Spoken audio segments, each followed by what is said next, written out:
Welcome to Astounding Stories of Space and Time.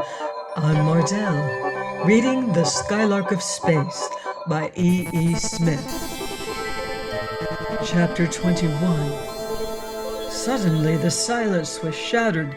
Bells rang, sirens shrieked, whistles screamed. Every radio in Visiset and communicator in or on or near the city of Condalek began to clamor. All were giving the same dire warning, the alarm extraordinary of invasion, of imminent and catastrophic danger from the air. Seaton leaped toward the nearest elevator, but whirled back toward the Skylark even before Dunark spoke. "Don't try it, Dick. You can't possibly make it. Everyone will have time to reach the bomb proofs. They'll be safe. If we can keep the Mardonalians from landing." "They won't land except in hell." The three sprang into the Skylark, Seaton going to the board, Crane and Duquesne to the guns. Crane picked up his microphone. "Send in English and tell the girls not to answer," Seaton directed. "They can locate calls to a foot. Just tell them we're safe, to sit tight while we wipe out this gang of high binders that's coming." Duquesne was breaking out box after box of belts of ammunition. "What do you want first, Seaton? There's not enough of any one load to fight much of a battle." "Start with Mark 5's gun, go up to 10's. That ought to be enough. If not, follow up with 4's and so on down." 5's to 10's, 4's and down, check. There was a crescendo whine of enormous propellers, followed by a concussion of sound as one wing of the palace disappeared in a cloud of dust and debris. The air was full of Mardonalian warships. They were huge vessels, each mounting hundreds of guns, and a rain of high explosive shells was reducing the entire city to ruins. "Hold it." Seaton's hand, already on the lever, was checked. "Look at the condol. Something's up." Dunark sat at his board, and every man of his crew was at his station, but all were writhing in agony, completely unable to control their movements. As Seaton finished speaking, the Condalians ceased their agonized struggling and hung unconscious or dead from whatever each was holding. "They've got to them some way. Let's go," Seaton yelled. The dock beneath them fell apart, and all three men thought the end of the world had come as a stream of shells struck the Skylark and exploded. But that 4-foot armor of Aranac was impregnable, and Seaton lifted his ship upward directly into the Mardonalian fleet. Duquesne and Crane fired carefully, as rapidly as each could, consistent with making every bullet count, and as each bullet struck, a warship disappeared, and there erupted a blast of noise in which the explosions of the Mardonalian shells, violent as they were completely inaudible. "You haven't got the repellers on, Dick," Crane snapped. "No, damn it, what a brain." He snapped them on, then as the unbearable din subsided to almost a murmur, he shouted, "Hey, they must be repelling even most of the air." The Skylark was now being attacked by every ship of the Mardonalian fleet, every unit having been diverted from its mission of destruction to the task of wiping out this appallingly deadly, appallingly invulnerable midget. From every point of the compass, from above and below, came torrents of shells. Nor were there shells alone. There came also guided missiles, tight beam radio-steered airplane torpedoes carrying warheads of fantastic power, but none of them struck Aranac. Instead, they all struck an immaterial wall of pure force and exploded 100 feet off target, creating an almost continuous glare of fury and flame. And Crane and Duquesne kept on firing. Half of the invading fleet had been destroyed, and they were now using Mark 6's and Mark 7's, and anything struck by a 7 was not merely blown to bits, it was minuted, disintegrated, volatilized, almost dematerialized. Suddenly the shelling stopped, and the Skylark was enveloped in a blinding glare from 1,000 projectors, an intense, searching violet light that would burn flesh and sear its way through eyelids and eyeballs into the very brain. "Shut your eyes!" Seaton yelled as he shoved the lever forward. "Turn your heads!" Then they were out in space. "That's pretty nearly atomic bomb flash," Duquesne said incredulously. "How can they generate that kind of stuff here?" "I don't know," Seaton said, "but that isn't the question. What can we do about it?" The three talked briefly, then put on spacesuits, which they smeared liberally with thick red paint. Under their helmets, they wore extra heavy welding goggles, so dark in color as to be almost black. "This'll stop that kind of monkey business," Seaton exulted, as he again threw the Skylark into the Mardonalian fleet. It took about 15 seconds for the enemy to get their projectors focused, during which time some 20 battleships were volatized, but this time the killing light was not alone. The men heard, or rather felt, a low, intense vibration, like a silent wave of sound, a vibration which smote upon the eardrums as no possible sound could smite, a vibration that racked the joints, tortured the nerves, as though the whole body were being disintegrated. So sudden and terrible was the effect that Seaton uttered an involuntary yelp of surprise and pain as he once more fled to the safety of space. "What the devil was that?" Duquesne demanded. "Can they generate and project infrasound?" "Yes," Seaton replied. "They can do a lot of things that we can't." "If we had some fur suits," Crane began, then paused. "Put on all the clothes we can and use our earplugs?" "We can do better than that, I think." Seaton studied his board. "I'll short out this resistor so as to put more juice through the repellers, and I can get a pretty good vacuum that way, certainly good enough to stop any wave propagated through air." Back within range of the enemy, Duquesne, reaching for his gun, leaped away from it with a yell. "Beat it!" Once more at a safe distance, Duquesne explained. "That gun had voltage, and plenty of it. It's lucky I'm so used to handling hot stuff that I never really make contact with anything at first touch. That's easy, though. Thick, dry gloves and rubber shields is all we need. It's a good thing for all of us that you have those fancy handles on your levers, Seaton." "That must have been how they got Dunark and his crew. But why didn't they get you two then? Oh, I see. They had it tuned to iridium. They don't know anything about steel, unless they chipped a sample off somewhere. So it took them until now to tune to it." "You recognize everything that happens," Crane said. "Can you tell us what they're going to do next?" "Not quite everything. This last one was new.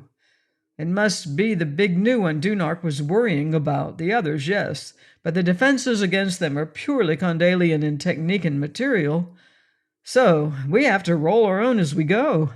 As to what's coming next—" He paused in thought, then went on. "I wish I knew. You see, I got too many new things at once, so most of them are like dimly remembered things that flash into real knowledge only when they happen. But maybe mentioning something would do the trick. Well, let's see. Now, what have they given us so far?" "They've given us plenty," Duquesne said admiringly. "Light, ultra and visible, sound, infra or subsound, and solid jolts of high-tension electricity. They haven't yet used X-rays, accelerated particles, Hertzian waves, infrared, heat." "That's it! Heat!" Seaton exclaimed. "They project a wave that sets up induced currents in Aranac. They can melt armor that way given enough time." "Our refrigerators can handle a lot of heat," Crane said.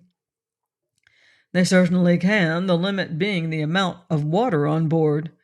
And when we run out of water, we can hop over to the ocean and cool the shell off. Are we ready?" They were, and soon the Skylark was again dealing out death and destruction to the enemy vessels. who again turned from the devastation of the helpless city to destroy this tiny but incredibly powerful antagonist. And Duquesne, considerably the faster of the two gunners, was now shooting Mark 10s, and in the starkly incomprehensible violence of those earth-shaking blasts, 10 or 12 battleships usually went into their component atoms instead of only 2 or 3. After only a few minutes, the Skylark's armor began to heat up, and Seaton turned the refrigerators already operating at full rating up to the absolute top 50% overload. Even that was not enough. Although the interior of the ship stayed comfortably cool, the armor was so thick that it simply could not conduct heat fast enough. The outer layers grew hotter and hotter. Red, cherry red, white. The ends of the rifle barrels, set flush with the surfaces of the aeronaut globes holding them, began to soften and to melt, so that firing became impossible. The copper repellers began to melt and drip away in flaming droplets, so that exploding shells and missiles came closer and closer. "Well, it looks as though they have us stopped for the moment," Duquesne said calmly, with no thought of quitting apparent in either voice or manner. "Let's go dope out something else." They again went up out of range, but had only started discussing ways and means when a call came uncoded and on the general wave. "Cartafix Seaton! Cartafix Seaton! Acknowledge, please! Cartafix Seaton! Cartafix Seaton acknowledging. This is Cartafix Depar, commanding 4 task forces. The Carbix Tarnan has ordered me to report." "He has broken radio silence, then?" Seaton demanded. "I have." The Carbix did not go on to explain either that it was necessary or that it was now safe to do so. Seaton knew both of those facts. "Good." And Seaton went on to explain to both Commander-in-Chief and Commander the nature and deadliness of Mardonalians' new weapon. "Carfelix Depar, continue your report." "The Carbix Tarnan ordered me to report to you for orders. There is a Mardonalian fleet approaching from the east. Have I your permission, sir, to attack it?" "Can you insulate against 20 kilovolts? All of the iridium your men must touch?" "I think so, sir." "Thinking isn't enough.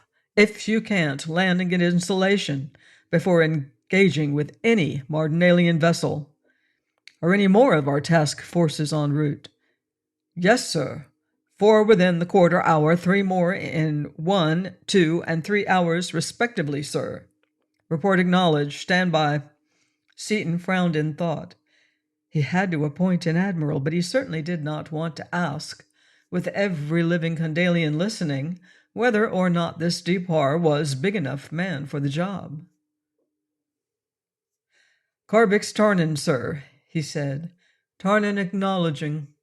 Sir, which of your officers, now in air, is best fitted to command the defense fleet, now assembling?" "Sir, the Carfelix Depar." "Sir, thank you." "Carfelix Depar, I give you authority to handle and responsibility for handling correctly the forthcoming engagement. Take command." "Thank you, sir." Seaton dropped his microphone. "I've got it doped," he told Crane and Duquesne. "The Skylark's faster than any shell ever fired and has infinitely more mass. She's got 4 feet of aeronac. They have only an inch. Aeronac doesn't begin to soften until it's radiating high in the ultraviolet. Strap down solid. This is going to be a rough party from now on." Again the Skylark went down. Instead of standing still, however, she darted directly at the nearest warship. Under 20 notches of power, she crashed straight through it without even slowing down. Torn wide open by the 40-foot projectile, its engines wrecked and its helicopter screws and propellers useless, the helpless hulk plunged through 2 miles of air to the ground. Darting here and there, the spaceship tore through vessel after vessel of the Mardonalian fleet. Here indeed was a guided missile, an irresistible projectile housing a human brain, the brain of Richard Seaton, keyed up to its highest pitch and fighting the fight of his life. As the repellers dripped off, the silent waves of sound came in stronger and stronger. He was battered by the terrific impacts, nauseated, almost blacked out by the frightful lurches of his hairpin turns. Nevertheless, with teeth tight locked, and with eyes gray and hard as the fracture of high-carbon steel, Richard Seaton fought on. Projectile and brain were and remained one. Although it was impossible for the eye to follow the flight of the spaceship, the mechanical sighting devices of the Mardonalians kept her in fair focus, and the projectors continued to hurl into her a considerable fraction of their death-dealing output.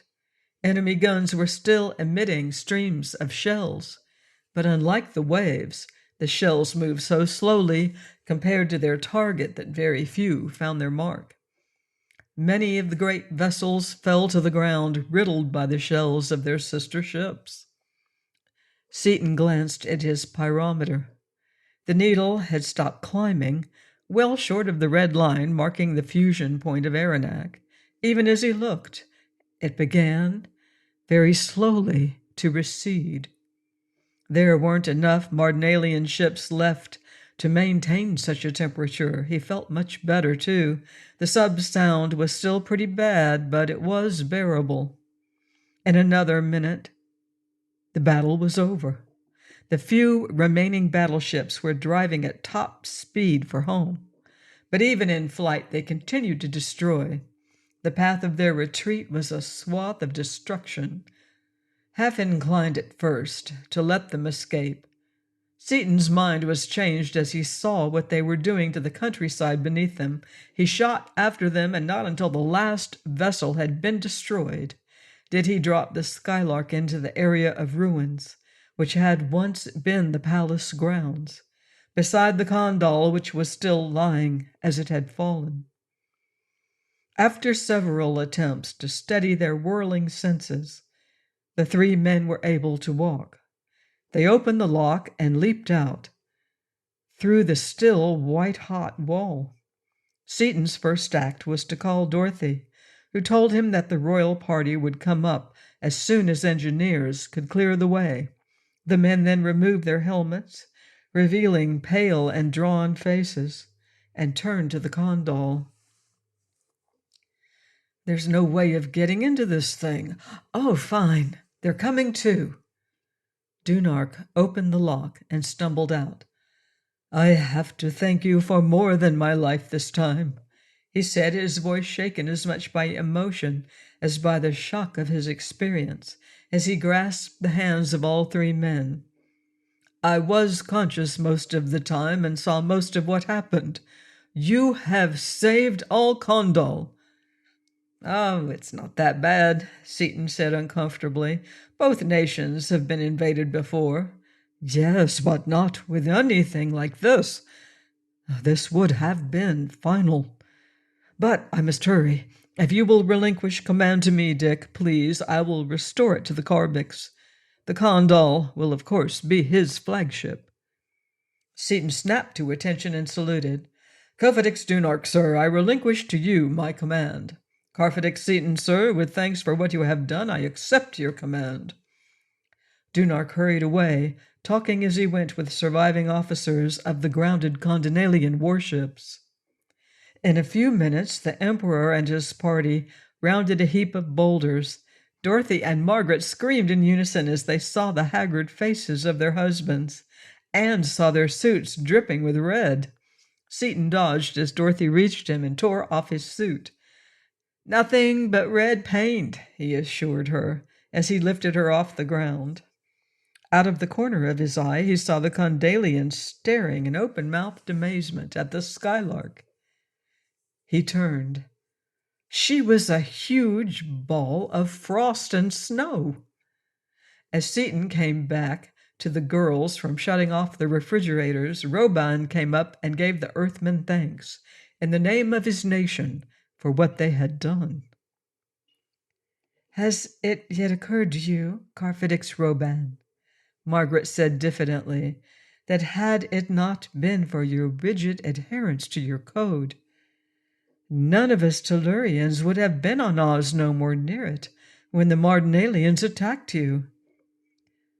No, my daughter, by no means. I still fail to see the connection. Will you explain, please? Dick's idea was to have Dunark take the first 8 bars of copper and sail for Mardonale. Then we would take the next 40 bars, which would take about half an hour to make, and leave immediately for Earth. Then when Dunark arrived over Mardonale, he would have been shot down out of control, wouldn't he? Undoubtedly. I understand now, but go ahead. How long did it take the Mardonalian fleet to get here, about? About 40 of your hours. Then, assuming that Dunark didn't take any time at all in getting over there, we would have been gone about 39.5 hours when they struck. But there wasn't that much time. They must have been well on the way while we were getting the copper. Very true, daughter Margaret, but the end result would have been precisely the same. You would have been gone at least 1 hour, which for us would have been as bad as 1,000. The Carfidix Roban stood facing the party from Earth. Back of him stood his family, the officers and nobility, and a multitude of people. Is it permitted, Carfido, that I award your captive some small recognition of the service he has done my nation? Roban asked. It is permitted, Seaton and Crane replied in unison, whereupon Roban stepped forward, and after handing Duquesne a heavy bag, fastened about his left wrist the emblem of the Order of Condal. I welcome you, Carfidelix Duquesne, to the highest nobility of Condal. He then clasped around Crane's wrist a bracelet of ruby red material, bearing a peculiarly wrought, heavily jeweled disc, at the sight of which the nobles saluted, and Seaton barely concealed a start of surprise.